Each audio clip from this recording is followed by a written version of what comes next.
Thanksgiving night smelled of roasted lamb and wood polish. The Whitman estate felt colder than usual. Even with the fire roaring, I carried a steaming bowl of soup toward the long oak table.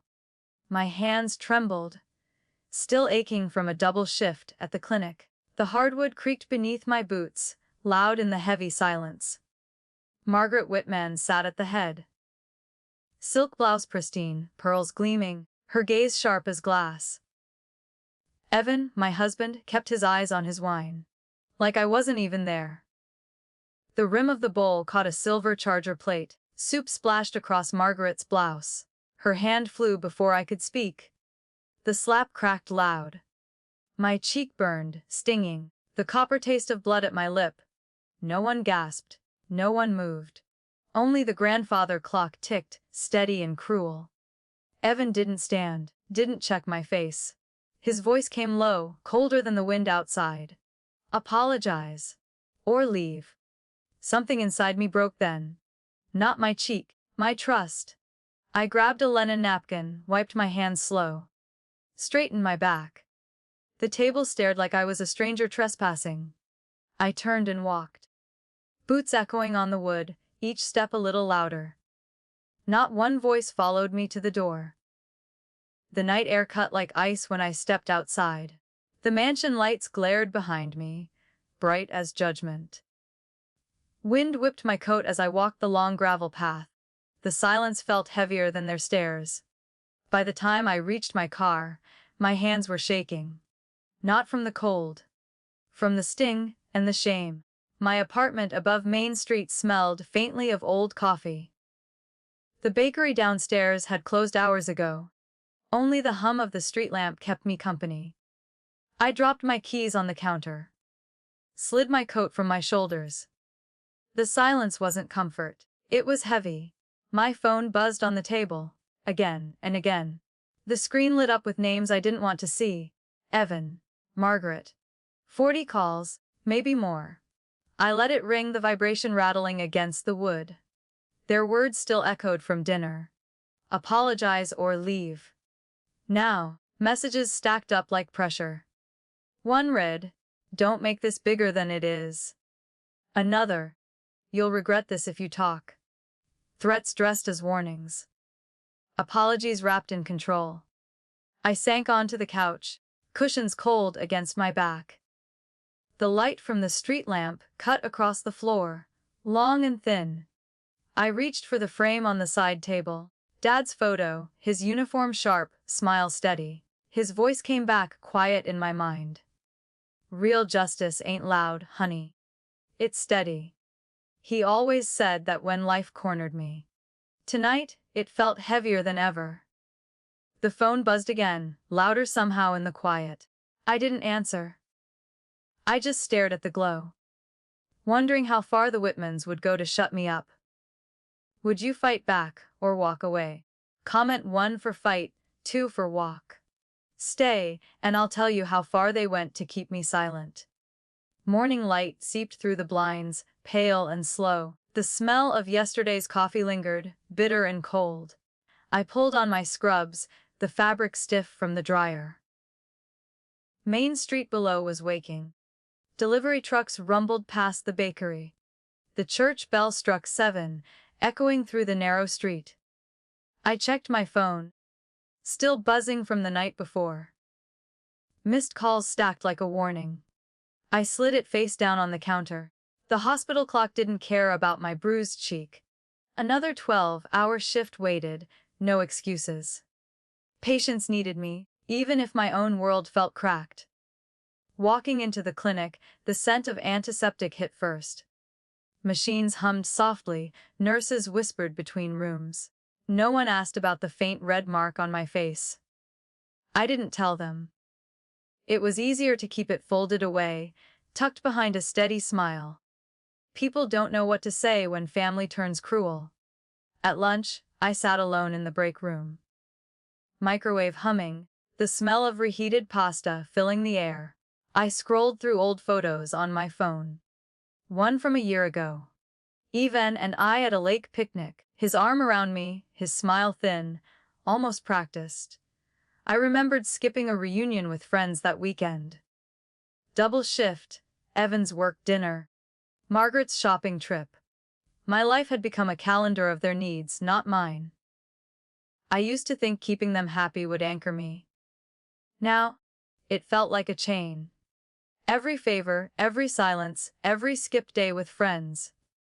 It all piled up like quiet proof I didn't matter. When my shift ended, the sky was already dark. The winter wind cut sharp as I walked home. Street lamps buzzed faintly, casting long shadows on the brick walls. I climbed the narrow stairs to my apartment. The scent of fresh bread from the bakery drifted upward, faint but warm. Inside, the quiet settled over me again, heavy and deep. The wind outside rattled the window, sharp and steady. I sat by the small desk near the heater, papers stacked to the side. Beneath them, a leather folder my father left me. Frank Reynolds, Vietnam vet. Strong hands, a quiet voice, a smile that never flinched. He'd passed 5 years ago, but his words still stayed. Real justice ain't loud, honey. It's steady. He used to say that when bills piled or life cornered us, he believed in quiet strength more than shouting or fighting. I traced the folder's worn edges, the leather cracked with age. Inside, faint ink on old property records, his notes in careful lines. The smell of paper and fading ink filled the cold room. My throat tightened. These weren't just numbers or deeds. They were pieces of him, reminders of a steadier time. My mind drifted back to when I first met Evan. 23, working nights as a trainee nurse, still dreaming of travel. He swept me into the Whitman world. Polished, orderly, demanding. I gave up a chance at grad school to fit their schedule. Missed birthdays, skipped girls' trips, even declined a job in Philly. Margaret called it being devoted. I called it survival. Every choice was meant to prove I belonged. Each sacrifice another brick in a house that never felt like mine. Dad warned me once, his brow furrowed. Don't let them own your whole life, Nora. I laughed back then, told him he worried too much. But tonight, in the dim glow of the desk lamp, his words ached. He'd seen this road long before I did. The bakery's oven kicked on downstairs, faint heat rising through the floorboards. The hum made the apartment feel less empty for a moment. But the weight of the folder, of Dad's warnings, stayed heavy in my lap. I closed it gently, the leather creaking. My hands lingered on the cover, my breath slow and uneven. It felt like holding his voice, telling me I wasn't broken yet. The phone buzzed again on the counter, screen glowing in the dim light. I didn't reach for it. The sound felt more like a threat than a connection. I glanced at my contact list. Half the names, friends I hadn't spoken to in years. I'd stopped calling, stopped visiting, stopped asking, all to keep Margaret's schedule full and Evan's calm. Now, no one really knew me. Not the nurses I worked beside. Not the neighbors who waved politely downstairs. Not even Evan, who looked past me more than at me. The apartment felt colder, even with the heater humming low. The faint smell of warm bread drifted from the bakery below. It couldn't drown out the weight pressing on my chest. I rubbed my thumb along the edge of Dad's folder. The leather was rough, grounding. But his voice wasn't enough to stop the ache creeping in. My biggest weakness wasn't Margaret's temper or Evan's silence. It was mine. Years of nodding, biting my tongue, pretending everything was fine. I thought silence would keep the peace. All it did was erase me. I walked to the narrow window. Outside, the wind pushed leaves along the dark street. The lamppost flickered, shadows stretching across the sidewalk. I caught my reflection in the glass. Tired eyes, a fading bruise, shoulders slightly hunched. I barely recognized the woman staring back. The phone buzzed again, sharp and insistent. I turned it face down. The glow vanished, but the tension stayed. Somewhere deep down, I knew this quiet couldn't last. The Whitmans wouldn't stop with calls. They never did. I closed the blinds, shutting out the flickering light. Pulled the blanket around my shoulders, sat at the edge of the bed. The heater rattled softly, a low hum filling the silence. My breath came slow, steady, almost like Dad's words. Not loud, not fast, but steady. It was the only thing keeping me from disappearing completely tonight. The heater clicked off, leaving the apartment too quiet. I pulled the blanket tighter, staring at Dad's leather folder again. Its weight felt heavier tonight. I flipped through the papers slowly. Old deeds, tax notices, his neat handwriting beside each margin. Most were tied to small plots near Lancaster, nothing unusual. Then I saw a name, Whitman Holdings. In Dad's sharp script, a note underlined twice. They owe back taxes. Watch carefully. My throat tightened. I'd never noticed it before, maybe because I never looked this close. The ink was fading, but his words were deliberate. I set the paper down gently.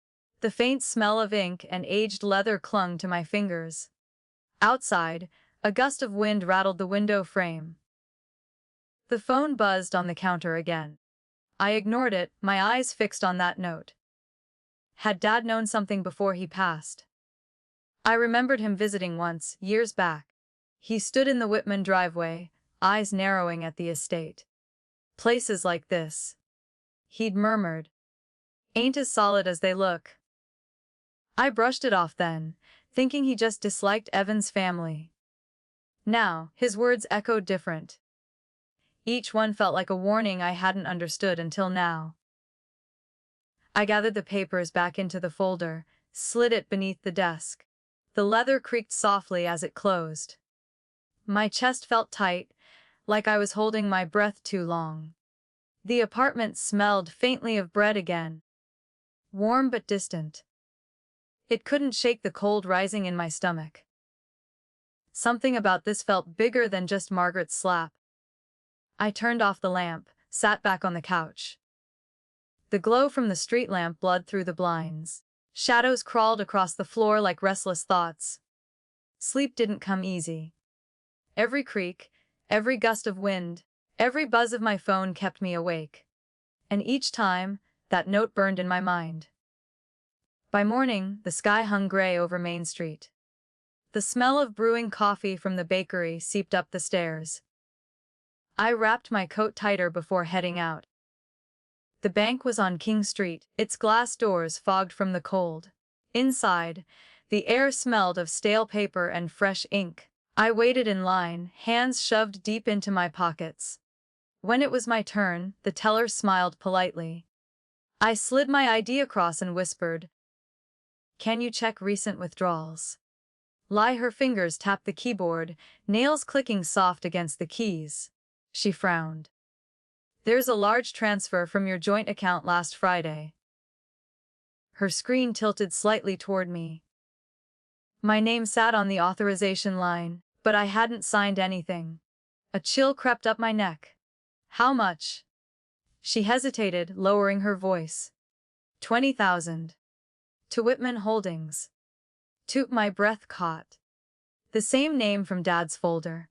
My hands trembled, gripping the counter edge until my knuckles ached. "Can I get a copy?" She nodded, printing slowly. The machine's hum filled the heavy quiet between us.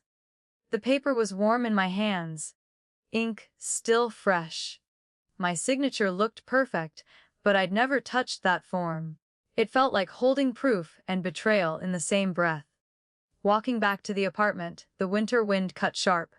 The streets smelled faintly of wet asphalt and car exhaust. Every step echoed in my ears, heavy and deliberate. I unlocked my door, boots squeaking against the worn floorboards.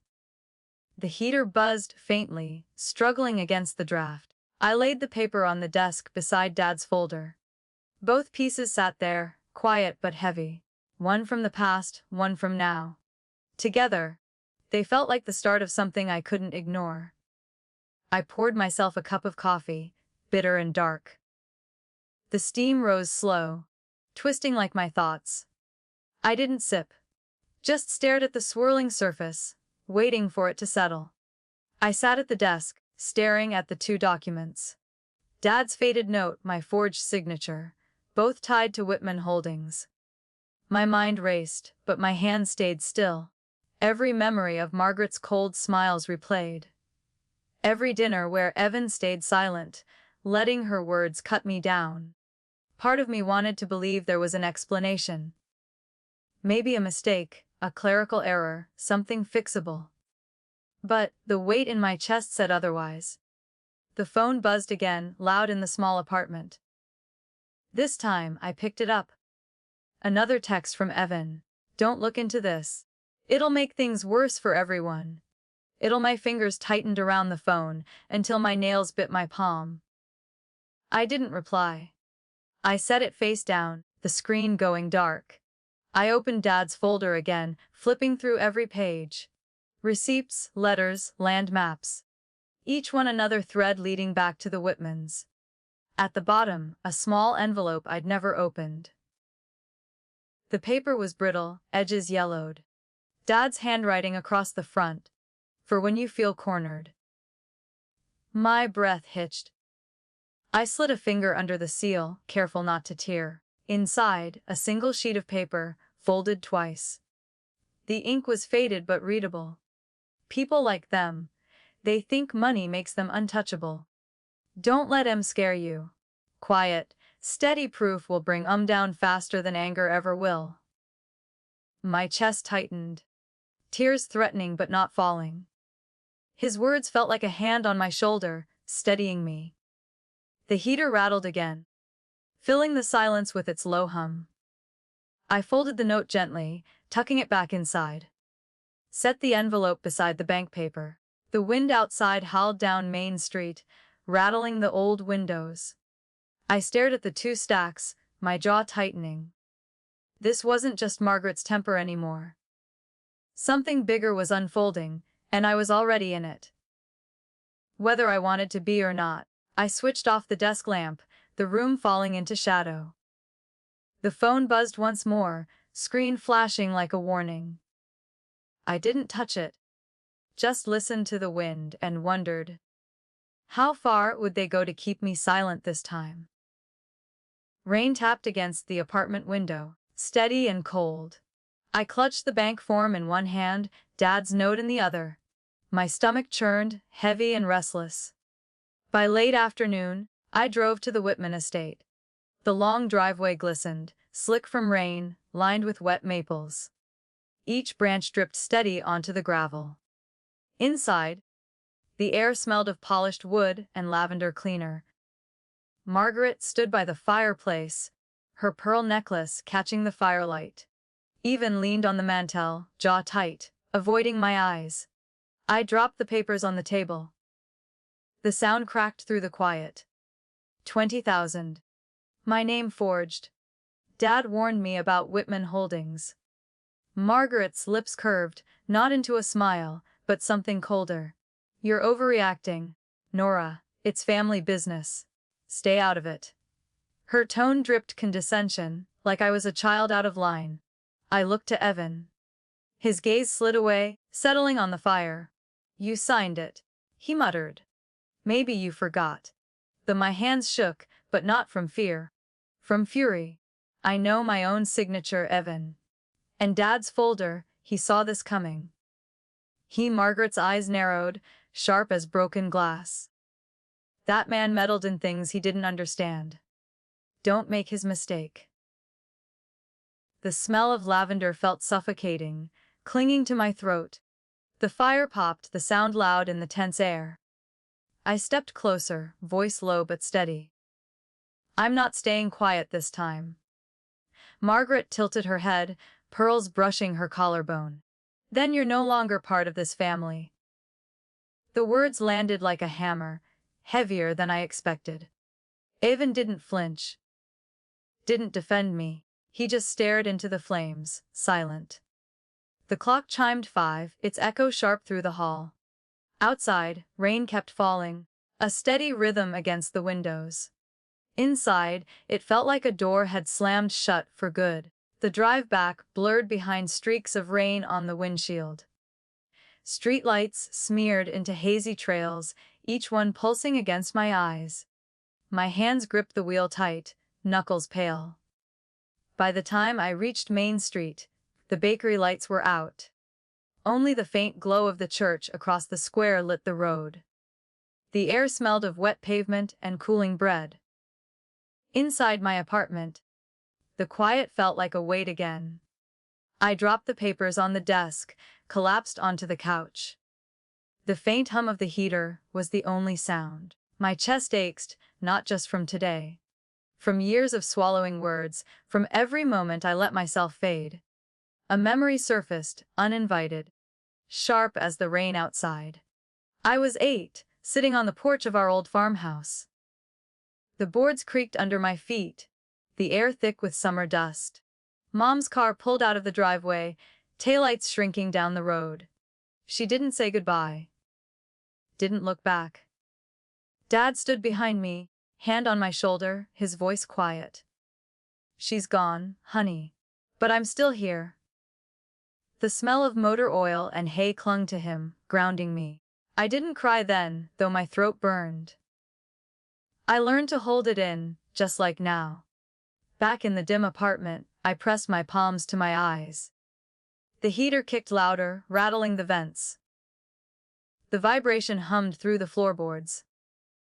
I reached for Dad's leather folder again, pulling it close to my chest.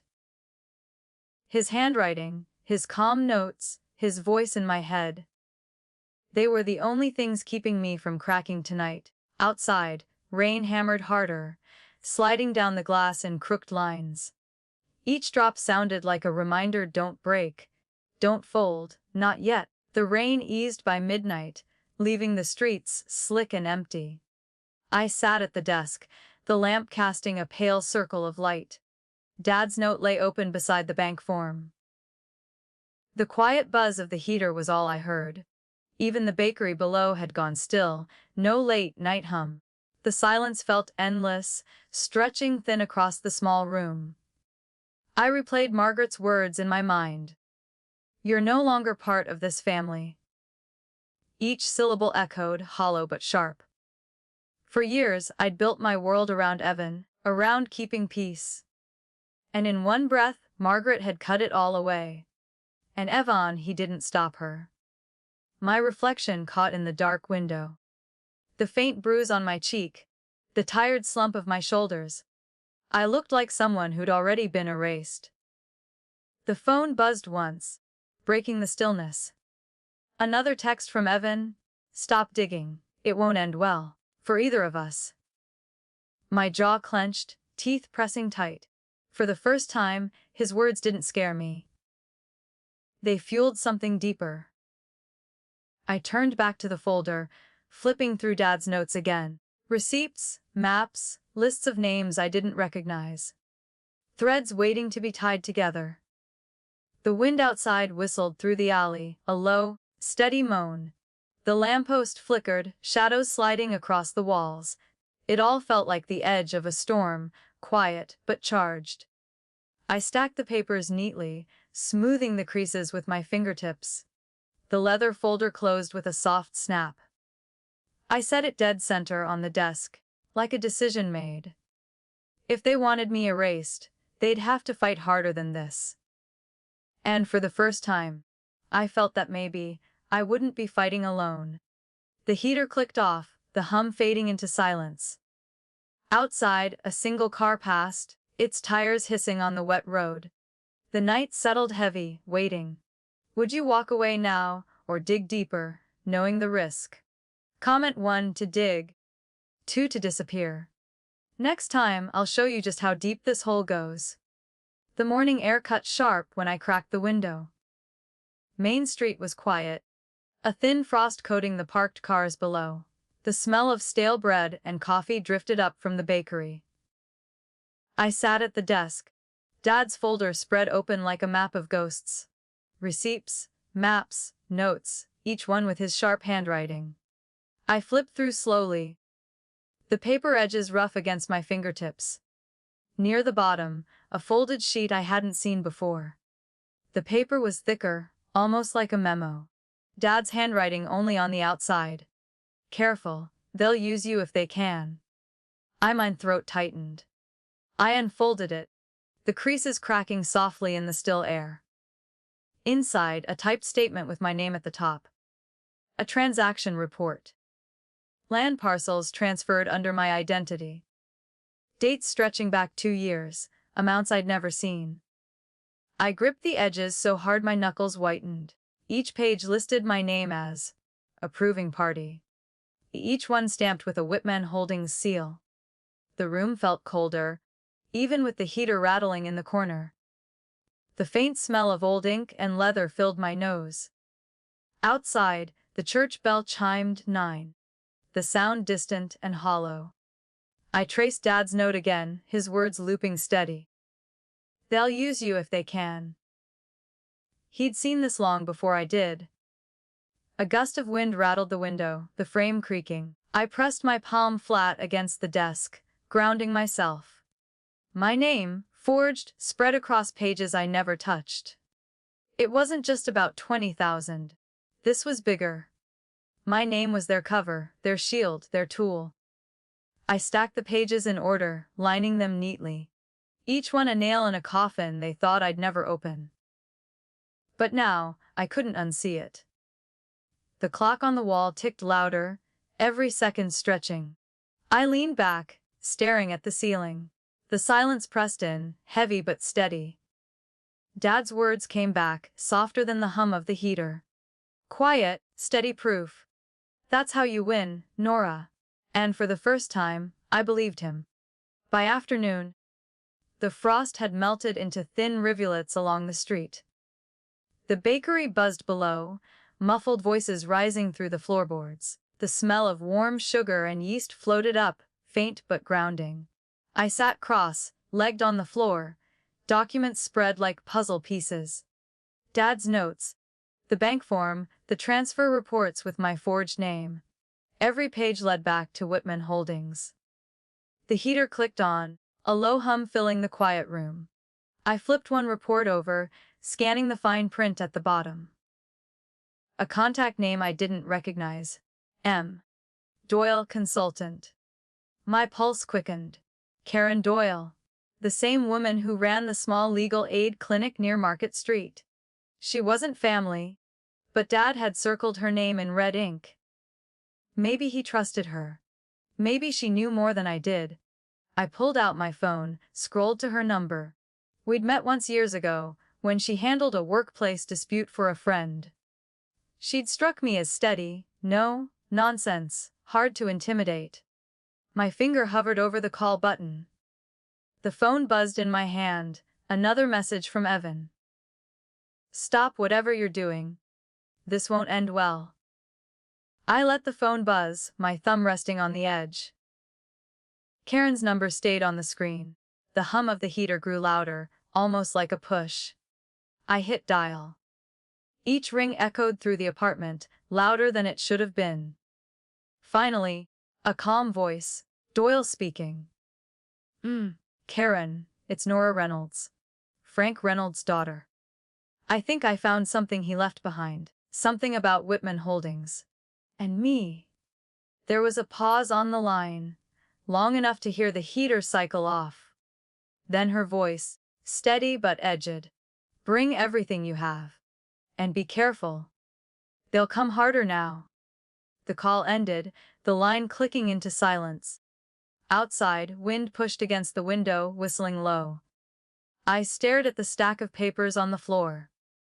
For weeks, I'd been drifting, letting the Whitmans carve pieces off me.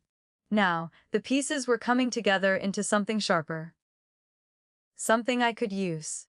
I gathered the documents into Dad's folder, the leather creaking as it closed. The smell of old ink lingered on my hands, faint but grounding. I stood by the window, watching the wind sweep leaves down the street. This wasn't just surviving anymore. It was the first step toward turning the tables. And deep down, I knew, the quiet was about to end. Dawn crept in gray, seeping past the blinds. The apartment smelled faintly of stale coffee and cold bread. The heater clicked, rattling as it fought the chill. I sat at the desk, Dad's folder open again. The documents felt heavier with each page I touched, their edges rough, leaving faint ridges on my fingertips. Outside, Main Street was quiet. A single delivery truck groaned past the bakery, brakes squealing soft. The wind pushed leaves against the shop windows, scraping faintly. I pulled my laptop closer, screen glowing in the dim room. Each click of the keys echoed louder than usual. I scanned the reports, photographing every page. Copies, backups. In case someone tried to make the originals disappear. My chest tightened at the thought, but my hands stayed steady. I saved everything to a drive, labeling it simple. FR Ledger. The USB felt small, but it carried every piece I'd uncovered. I slipped it into the inner pocket of my coat. The phone buzzed, a short, sharp vibration on the counter. Another message from Evan. This time, no greeting, just, stop. Or you'll regret this. I didn't answer. Didn't even pick it up. Instead, I tucked the phone under a stack of papers, screen down. The apartment felt colder, though the heater kept humming. I poured myself a mug of coffee, the steam rising in twisting lines. The bitter smell wrapped around me, grounding and heavy. Each sip burned slightly, but the heat steadied my hands. For the first time in weeks, my breath felt even. Slow, controlled. I pulled on my coat, checked the folder one last time. The leather creaked softly, the scent of old ink lingering. My reflection in the window looked sharper somehow, less faded. Karen had told me to bring everything, and to be careful. The careful part might be harder than it sounded. The church bell struck 8 outside, its echo rolling down the street. I slipped on my boots, their soles thudding against the worn floorboards. This time, I wasn't just leaving the apartment. I was stepping into something bigger. The clinic sat between a laundromat and a pawn shop. Its glass door rattled softly each time the wind swept past. Inside, the air smelled faintly of paper and disinfectant. Karen Doyle stood behind a narrow desk, sorting through folders. Silver streaks in her dark hair, sharp eyes behind simple frames. She looked up when I entered, her expression calm, assessing. "You brought the folder?" she asked, voice low but steady. I nodded, pulling the leather binder from my coat. It landed on the desk with a soft thud. Karen flipped it open, scanning each page quickly. Her fingers lingered on Dad's note, tracing the faded ink. He was smart to keep this. Most wouldn't dare. I watched her face, waiting for a flicker of surprise. Instead, she stayed measured, her brow only tightening slightly. "Whitman Holdings isn't new to me," she murmured. She slid a printed document across the desk. A past legal notice, stamped but unresolved. "Your father wasn't the first to see through them, but he's the first who might have left enough to fight back." My stomach twisted. The heater in the corner hummed faintly, filling the silence. "Fight back?" I asked, my voice thinner than I wanted. Karen closed the binder gently, resting her palm on the cover. "This is evidence, Nora. But evidence brings attention. You'll need copies, witnesses, a timeline, and to prepare for their retaliation." I glanced toward the frosted window. Outside, wind carried the faint clang of a distant church bell. For a moment, the room felt smaller, tighter. Karen's voice softened. "Are you sure you're ready? They'll try to isolate you. Even more than now."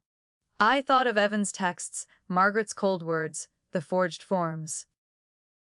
Each one another shoved toward the edge. I met Karen's gaze, my own steadier now. "I don't want loud. I just want it to stop, and I'm done letting them erase me." Karen nodded once, sliding the binder back toward me. "Then we'll build this slow. Steady. No mistakes? and no second chances. And the wind rattled the clinic door again, a hollow whistle. Somewhere deep in my chest, the tension twisted into resolve. Quiet, but sharp. Karen poured tea into 2 chipped mugs, steam curling upward. The faint scent of chamomile mixed with the dry smell of paper. Outside, the wind swept along the alley, whistling through the cracks. She laid out the plan on the desk, her voice firm, measured. First, copies of every document, 2 drives, 1 offsite. Second, written timeline, dates, amounts, names. Third, find 1 or 2 people who'll vouch for you. I sipped the tea, its warmth grounding me for a moment. The ceramic felt rough in my hands, edges slightly chipped. Her words came steady, each one heavier than the last. They'll come after your credibility, she warned. Margaret won't just threaten. She'll twist the story. Make you look unstable, vindictive. They'll pay people to say what she wants heard. I nodded, my fingers tightening around the mug. The tea's warmth didn't stop the chill crawling up my spine. Then we stay ahead. Keep every step documented. Karen pushed the folder back toward me, her gaze sharp. And you stay calm. No outbursts. No public moves until we're ready. Quiet proof wins faster than anger ever will. The heater kicked on, a low hum filling the silence. For a moment, the room felt steadier, anchored by her tone. But the weight of what was ahead still pressed against my chest. I slipped the folder into my coat, its leather cold from the air. Karen stood, her voice softening just slightly. Nora, once this starts, there's no going back. You sure you want this fight? I met her eyes, my own steady now. I didn't choose the fight, but I won't let them bury me. The church bell chimed outside, its echo rolling through the alley. Karen gave a single nod, no smile, no pity. Then we move. The wind rattled the door as I stepped outside. Cold air cut across my face, sharper than before. But my steps felt different. Heavier, yes, but planted. For the first time, I wasn't just surviving. I was preparing. If you were me, would you risk everything to fight back? Or walk away before it turns ugly? Comment 1 for fight, 2 for walk. Next time, you'll see just how far they push back. The legal clinic's basement smelled of dust and old carpet. Fluorescent lights buzzed faintly overhead, their hum constant. Papers were stacked high on metal shelves, corners curling from age. Karen led me to a narrow table in the back. Her boots echoed softly on the tile floor. She carried a stack of fresh printouts under one arm. These are property filings, she said, sliding them toward me. Transfers linked to Whitman Holdings, all from the past 18 months. Most routed through shell companies. Some signed under your name again. I ran my fingers along the top page, the ink still sharp. The smell of toner clung to the paper, strong and sterile. Each line felt like another knot tying me to their scheme. Karen set her mug on the table, tea cooling fast. We make 3 copies, she said flatly. 1 stays here, 1 with you, 1 with someone they won't touch. I glanced at her, brow raised. She didn't look up from her notes. They play dirty, Nora. If they think we only have 1 copy, they'll find it. They outside, wind pushed against the old basement window, rattling the glass. The sound blended with the hum of the lights, low and steady. I exhaled slow, my breath fogging faintly in the chill. Karen slid me a notebook. Start a timeline. Every slight, every transfer, every conversation. We'll need a full picture before we move. I opened the notebook, the paper coarse under my palm. My handwriting felt stiff, cramped at first, then sharper, more deliberate with each line I wrote. Names, dates, amounts. Every detail another thread pulling the picture together. The basement clock ticked, each second heavy. The cold crept through my coat sleeves. Still, I didn't stop writing. Each line steadied me, like Dad's voice whispering, "Quiet proof, Nora. That's the way." By the second night, the stack of documents had doubled. Karen spread them across the table, her sharp eyes scanning every line. The air smelled faintly of dust and cooled tea. We found transactions routed through 5 different shell entities. 3 tied back to Lancaster. 2 stretching as far as Philadelphia and Baltimore. Each one carried a forged signature. Each one pointed to Margaret's empire. Karen tapped one line with her pen. "This is the anchor," she said. "A trust in your name, holding assets you never saw. If we present this right, it unravels everything." I rubbed my temples, the tension pressing behind my eyes. The hum of the lights above felt louder tonight. "Margaret won't let this land quietly," I murmured. Karen nodded, flipping another page. "She'll hit back. Maybe with a lawsuit, maybe with paid witnesses. Probably both. That's why we stay ahead." She handed me a list. 2 names, both former employees of Whitman Holdings. Both forced out, both owed wages. "They'll talk. If we can keep them safe," she said. The heater in the corner clanked loudly before settling into a steady hum. I felt the vibration through the chair legs, grounding me. "We get their statements," I said quietly. "And we keep every file copied 3 ways." Karen gave a small nod, scribbling in her own notebook. Outside, the wind pushed harder, whistling through the loose window frame. The sound bled into the silence, a low, constant reminder. I looked down at my timeline. 2 pages filled now. Ink dark and deliberate. Each line a step closer to something I couldn't turn from. I closed the notebook gently, pressing my palm flat against the cover. My reflection caught in the darkened basement window. Not faded this time. Focused, sharp, ready. On the 3rd morning, frost glazed the basement windows. The air inside felt dry, tinged with the scent of stale paper. Karen set a fresh folder on the table, her brow furrowed. "These came overnight," she said, sliding it toward me.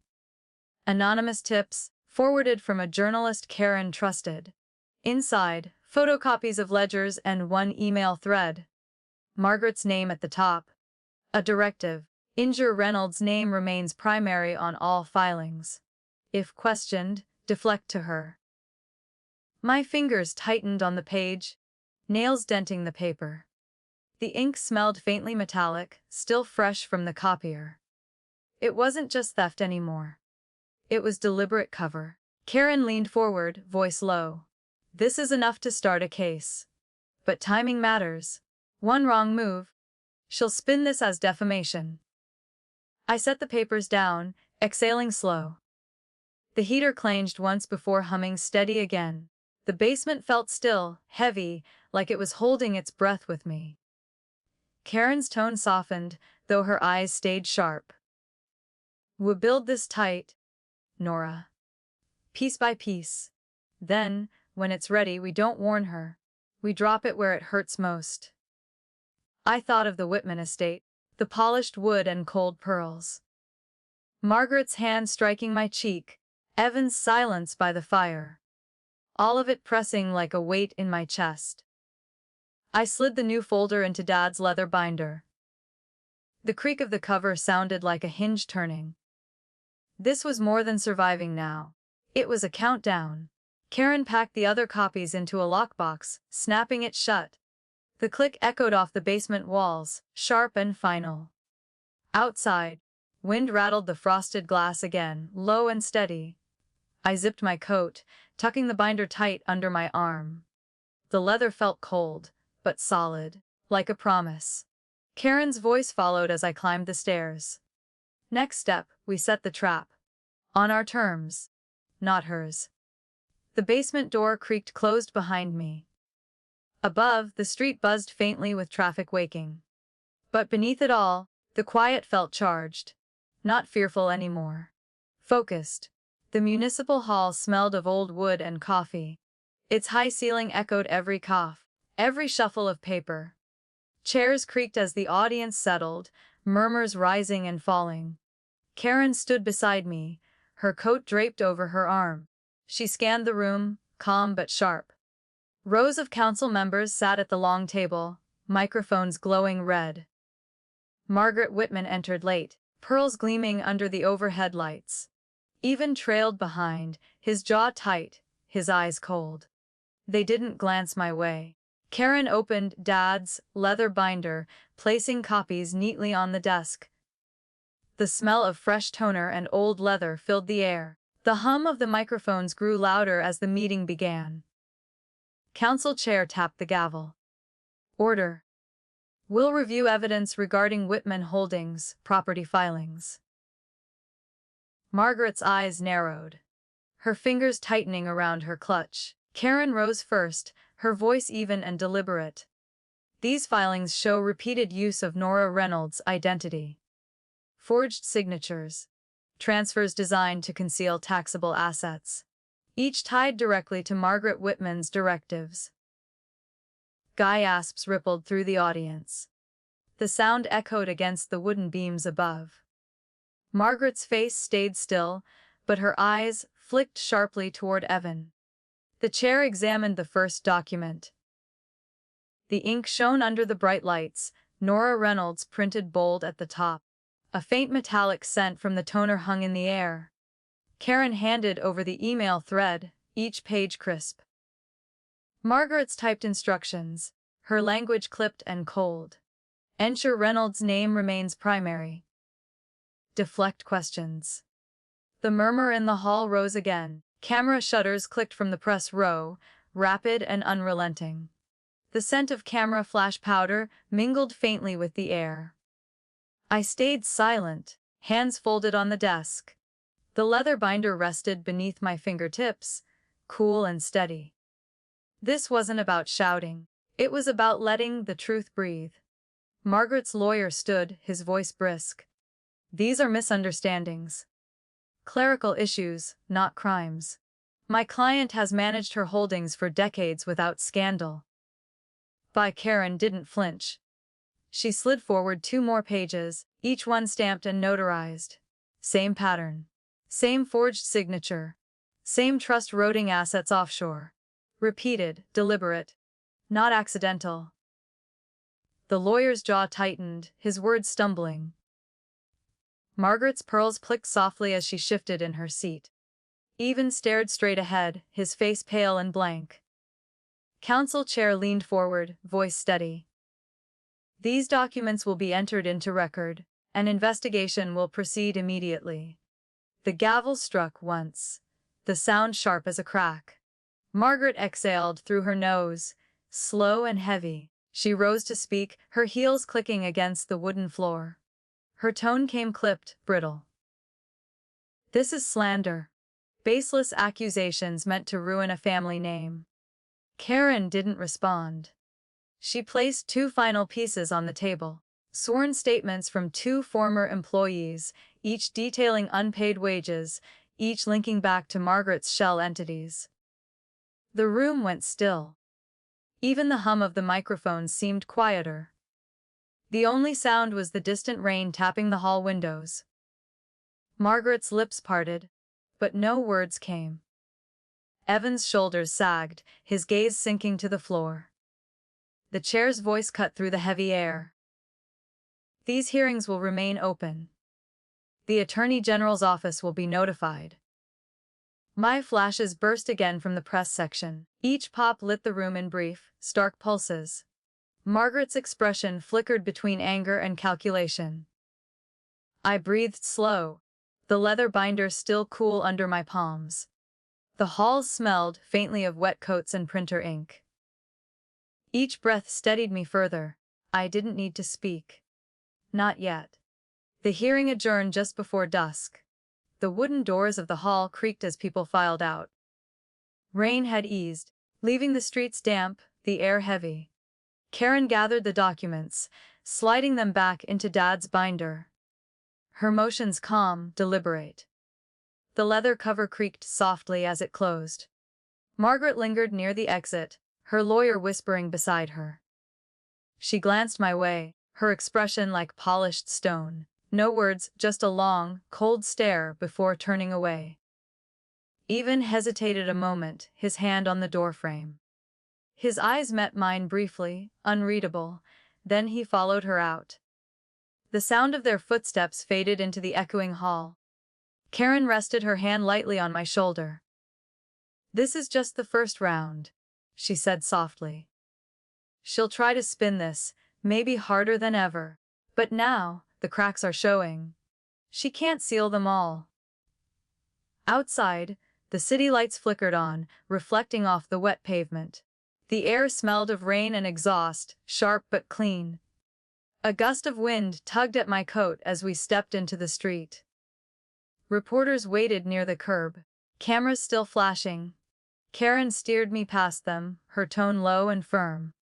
"Let the documents speak. Don't give them sound bites to twist." I kept my head down, the binder tucked tight under my arm. Its weight felt different now. Less like a burden, more like armor. Each step on the wet sidewalk echoed steady, measured. By the time we reached the car, the sky had darkened. The hum of distant traffic filled the space between us.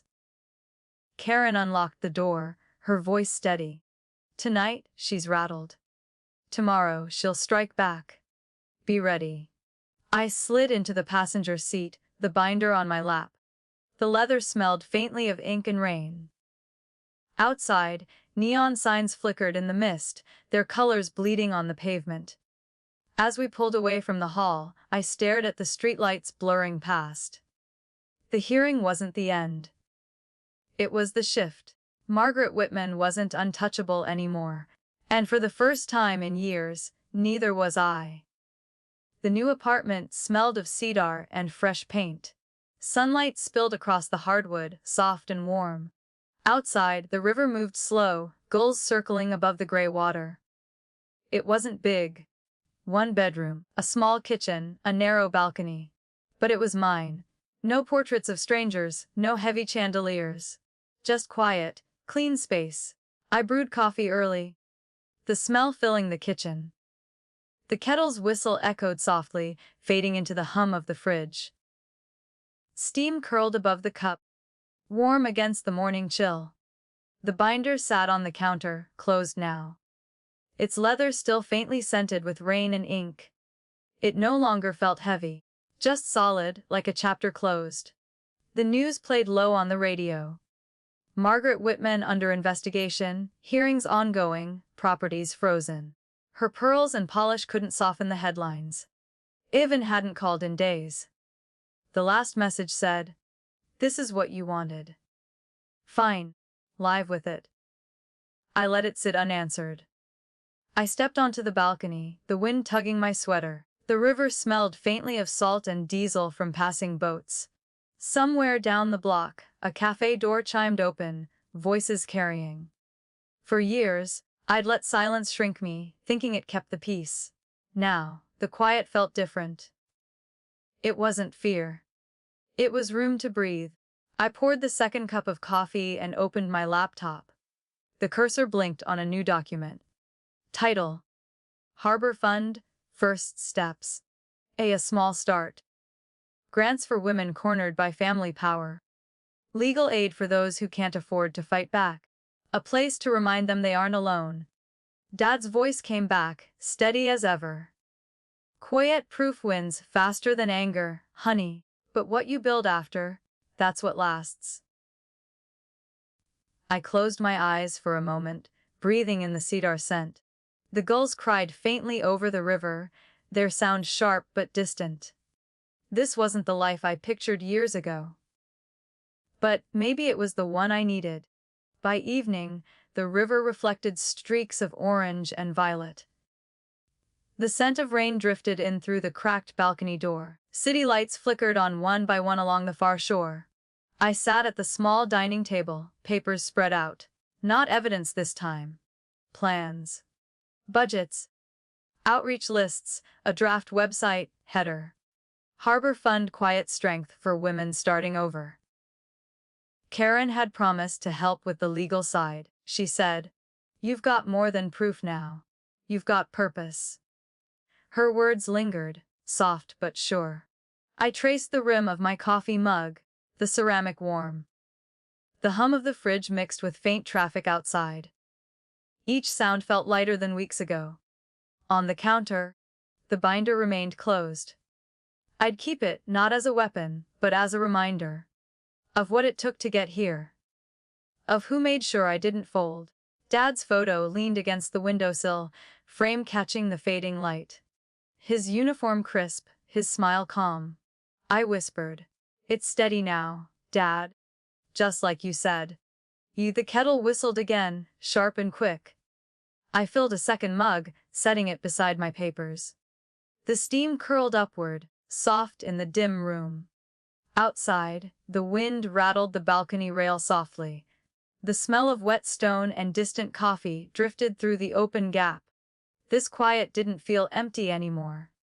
It felt like a beginning.